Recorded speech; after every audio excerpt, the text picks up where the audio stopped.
We're going over how to update your Microsoft 365 multi-factor authentication device and how to change the default method.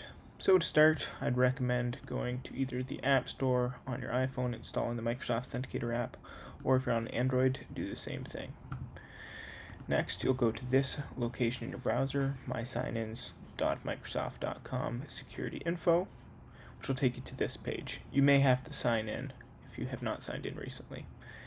First, you'll click Add a Method to sign in, and you're going to choose a method. In this case, we're going to use the Authenticator app and click Add.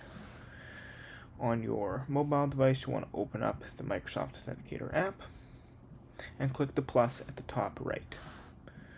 We'll click Next here and Next. This will give us a QR code. Back on your phone, you'll click Work or School Account and scan QR code. And you'll scan the QR code and it'll add the account to your cell phone. And click Next. And you'll get a prompt, which you'll want to type in the code if you get a code, otherwise just approve the prompt. And click Next. Now you've added the method.